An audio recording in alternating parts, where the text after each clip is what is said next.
Place to be nation, what is going on? Chad Campbell back again with another PodBlast.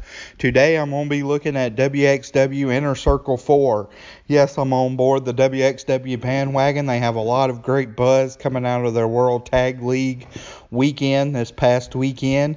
And decided to dive in, subscribe to the High Spots Network to catch the wXw shows, and I hope to go back and look at some of their 2017 highlights, as up to this point in the year I've only been able to watch the 16 karat. wXw is an interesting promotion overall, and for me personally, I think it along with Dragon Gate are probably the two biggest promotions I've kind of changed my perception on. And I don't know when that shift happened, but I'd kind of always associated wXw as being, I guess, kind of too fan-friendly, which sounds weird, but there was just something about, like, in the early 2000s, like, the fact that they had the fans surround the ring and pound the mat, and they were so, like, evasive with the wrestlers that it was kind of off-putting for me, both from just an aesthetic standpoint and from a presentation standpoint. But now, with that being commonplace with both Atlanta Wrestling Entertainment, which I've actually attended a show where the majority of the crowd was standing up, and also in Beyond Wrestling where the crowd stands up, there's no seats there. It's kind of become more commonplace, and it's just something that along with other promotions allowing the fans to stand around the ring, pound the mat, that along with kind of the blurring of lines with social media where you're DMing wrestlers, and kind of the ease of access to the wrestlers have made me soften my stance a lot on kind of that barrier, that they don't have guardrails, that it's kind of one immersive event between the fans and the wrestlers a lot of times with wXw. So I watched a good bit of their stuff from 2016, thought they had a great year, but I also think wXw is certainly a promotion that benefits from watching most of their output chronologically. They do have the two big weekends, the 16 karat and the World Tag League, where you can kind of parachute in and watch some of their established stars as well as some outside talent.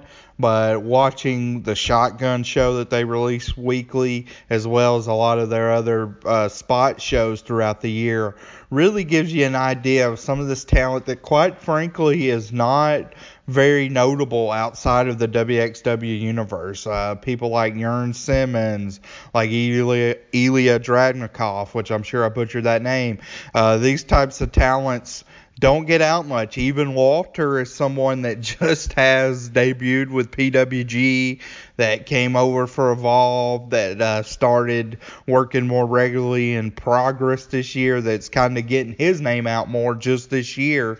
But he was a wXw stalwart, mainstay, trainer, etc., kind of the ace of the promotion for a while before he got out there. So you still have all this other talent that is mostly wXw in their own universe, and it's kind of neat to see them evolve and have their own feuds. Even a couple other guys I didn't mention, like Avalanche and Bad Bones, two other examples of guys really over for the wXw environment, but not very known unless you watch the product diligently. So this show is at their training academy. They've done 4 of these shows. I've watched the first one, and I think the third one. I watched the one from earlier this year. I really like the look of these shows. This show goes about an hour and 20 minutes, has 6 matches.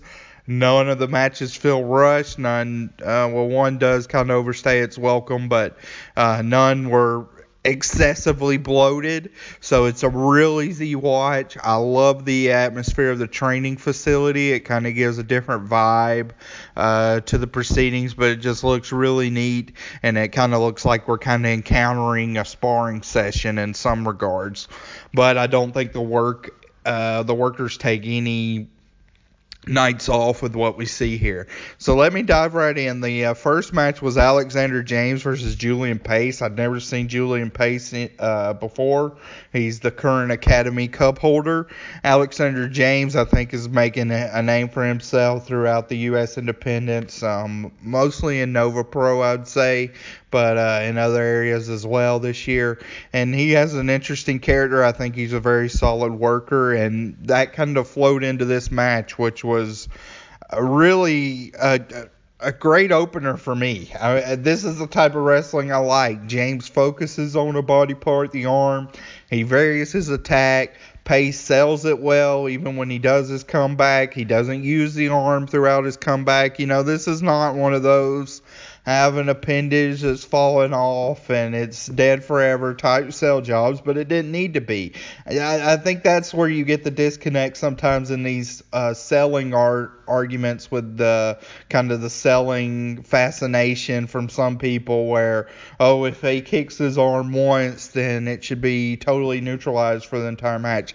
I don't think that's what many people say, and that's their focus.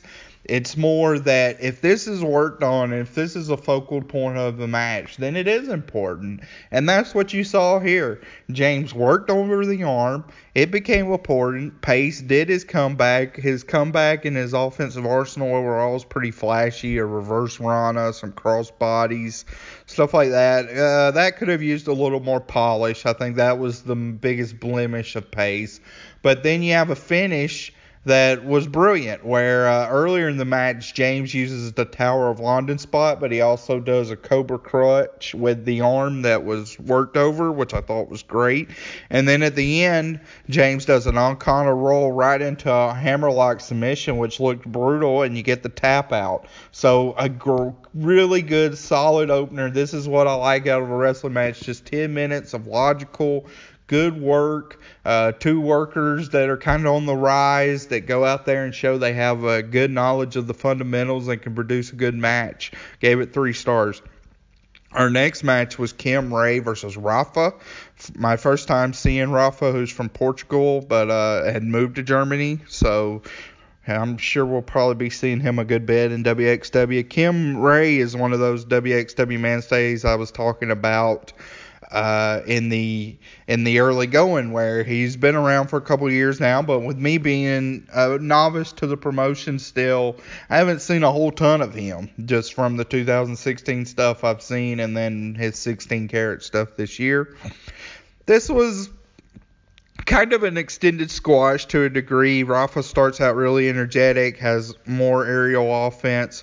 Ray kind of grinds the match down with some strikes. I did like Rafa responding with some violent strikes of his own, including a double stomp and a nice knee strike. But then Ray ends up winning with his spinning kick that Rafa didn't seem to know kind of how to take that, so it looked a little sloppy. But overall, 5-minute match. Mostly there to give Rafa a look for the wXw crowd, and Kim Ray continues to steamroll on kind of his upper mid-card role. So not much here, but it served its purpose. Then we have the next match, which is the one I was most looking forward to, Walter versus Timothy Thatcher, the Battle of Ringkampf.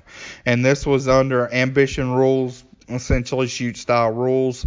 Walter had his shooter boots on. They did some great grappling, and there was something beautiful about the early portion of this grappling. If you watch the video, you can hear the ring squeaking, and it was just one of those moments in wrestling where it was very powerful for me, and it reaffirmed why I love wrestling, as you saw these two guys that got me to buy in that they were really jockeying for position.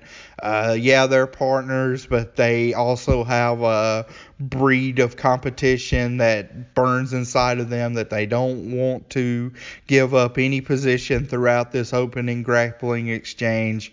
Really, really top-notch mat work here.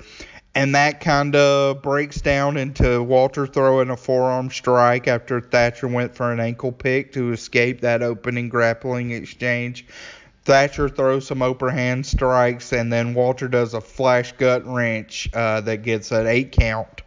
Walter, I thought, displays his size throughout this match brilliantly, where he blocks a throw and then mounts Thatcher and pounds on him with really stiff-looking shots, not, clean to the face, but kind of in the back of the head at interesting angles. No thigh slapping, not a lot of holding back on these shots, so some really nice technical striking that looked a little unorthodox and made it stand out. Thatcher then goes back to the ankle, and Walter is able to crank Thatcher's ankle to break that, which looked really nasty. He turned it completely over. Thatcher gets a Saito suplex, and the match kind of transitions into a throw fest, leading to a KO. Walter gets a powerbomb for a 9 count, and then we get the finish, which I really loved, where Walter is trying to stalk after Thatcher with his hand strikes, but he leaves his arm wide open. Thatcher takes advantage of it with a Fujiwara armbar, and Walter immediately gets the quick tap. This was brutal, gritty, 10 minutes. Love this match, 4 stars, great match, something to watch. I think if you're doing a top 100 We Don't Know Wrestling list for the Workers of the Year, this is a great resume builder for both guys. The next match was EYFBO versus the tag team of JFK, of Caspin and Jay Skillett.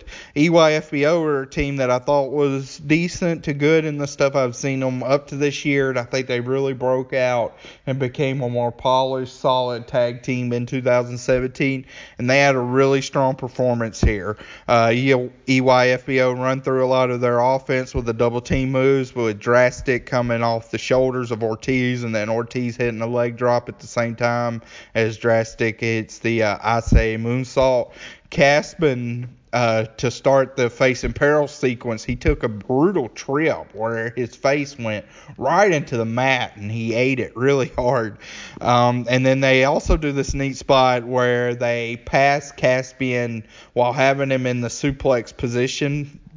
Both members of EYFBO tag in, but maintain that suplex position with him holding up and all the blood rushing down to his head. Very interesting spot that you don't see a lot of. I really enjoyed that.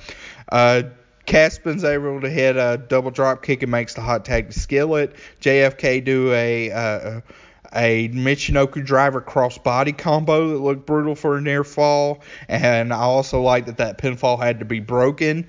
Then EYFBO is able to come back. They do a dive off the Tower of London into a cross-body to Skillet, and then they do the Tower of London onto Caspian, and they finish off the match with a super blockbuster for the win. I thought this was an impressive showing for EYFBO. The crowd was courteous to them coming out, but I think leaving after this match, the crowd was much more in their corner, very impressed by them, seemed to have the crowd on their side. So a great showing for EYFBO. Went 3 1/4 for this match. Really fun tag match. The next match was my only disappointment on this card. It was Jern Simmons versus Jackson Stone. I've never seen Stone before. He has kind of one of those Hollywood, I'm too pretty for this, Rick Rude type gimmicks, which it seems like we've kind of had a lot of lately, so it's not one of my favorite gimmicks, to be honest. They did some comedy that didn't land for me with an arm wrestling contest. Jern dominated most of the match, but I thought when Jackson came back and started doing his bruising style of offense, it was a little haphazard. Didn't have much focus, and then Jern ends up winning. I thought this was a pretty mad match overall, and Jackson Stone did not impress me in my first look at him. Then we have the main event. So we're right into the main event, which is Homicide versus David Starr. A really neat match on paper, first time matchup. And Homicide is somebody that, with what I've been watching in 2017, both with his current indie run, I saw him in Atlanta Wrestling Entertainment have a really fun brawl with Myrtle One, and what he's done here, he's kind of been around a few promotions lately, and then also going back and watching his 2000 stuff, having great matches with Low Key, probably having the first great indie feud of 2000. It's really gained me a lot of respect for Homicide. He was a worker I always liked, but now I really think he's probably one of the best 100 workers of all time, and was a bridge from the old era to the new era, because he has new school moveset and mentality, but also has that old school character and has a great fundamentals of wrestling. You saw that here in the beginning of this match, where this was more of a grappling exchange, more in the traditional pro sense, with some really intense collar and elbow tie-ups, and a lot of kind of jockeying for position in the filling out process, but it looked really good. Action spills the outside, no surprise. Homicide dominates there. I thought it was neat that he did the tope con hilo in that really tight setting of the academy. And then he does the three amigos, and Homicide's offense on top was really smothering the Star. Really impressive. I like this moment where there was two kids at ringside that kept cheering on Star, and Homicide was miffed at that. So a great little kind of character caveat that Homicide throws into his matches. And then we get kind of the comeback from Star, which leads right to the finishing. The finish becomes kind of a back of a indie finishing run with a lot of reversals, but I thought they were solid in their psychology. And was neat where Homicide kept going for the cop killer, couldn't hit it, kept going for the ace crusher. He does finally hit the ace crusher in a brutal lariat. And then he goes for that cop killer again, but Star's able to hit his product placement suplex, which is kind of like a captured German suplex, which he'd also been looking for throughout the match to get the flash win. Really good main event, really solid match, 3.5 stars. And that kind of capped off, again, a very solid show overall, a quick watch, and it got me amped for the tag league. So I would give a high recommendation to Inner Circle 4. If you either have wXw Now or you have the High Spots Network, give this one a watch before you watch the World Tag League. And I hope to be speaking to you again where I can talk about the World Tag League. So for Chad Campbell, Place to Be Nation, signing off. Thank you.